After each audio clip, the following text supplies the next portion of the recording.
For migrants trying to make the perilous journey from Africa to Europe across the Mediterranean, there is one possession more precious than any other.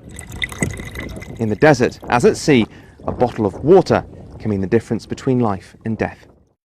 This group of would-be migrants outside the Libyan town of Al-Assa have just been given some relief by police.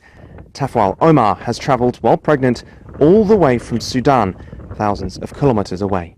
I was in Tunisia with my husband trying to get to Italy, but the traffickers beat us before taking us to the border with Libya 2 days ago, where they beat us again and left us. We walked, but didn't know where we were going, until the police found us and gave us water. While some are failing to make the journey, many are succeeding.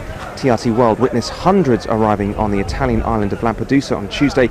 Corralled at the harbour front, large numbers were forced to stand outside for hours. Others who found shade talked about the ordeal of trying to get to Europe. It's not easy. We took lots of risk to get here. We just arrived. Some were injured and had to go to the hospital. Someone hurt their knee. I was hurt too. I was in my hometown in Sfax in Tunisia and then came here. There is no life there. Now it's time to heal. We spent 3 days on the water. We didn't eat anything or barely drink anything until today. How did we get here? It was hard. It was not easy, but we made it in good health, and that's the important part. The EU is trying to stem the flow of people into the bloc at the source. A €100 million deal with Tunisia in July this year was supposed to restrict crossings.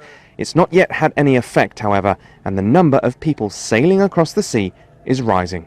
Here in Lampedusa, Italian authorities are struggling to cope with the thousands of people that are arriving every day. But despite assistance from non-governmental organisations, NGOs themselves are also being targeted. Sea-Watch is one of those impacted. Its rescue vessel, the Aurora, was impounded by the Italian Coast Guard in August. That was over accusations it was dealing with multiple migrant boats and not one at a time, as prescribed by a new Italian law passed in February. Sea-Watch is also among those alleging that Italy and the European Union are complicit in human rights abuses committed by the Libyan Coast Guard.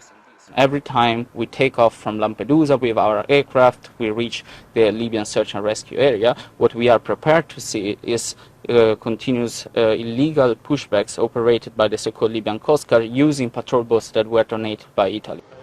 Amnesty International has echoed this criticism earlier this year, demanding an end to EU and Italian cooperation deals with Libya worth tens of millions of euros.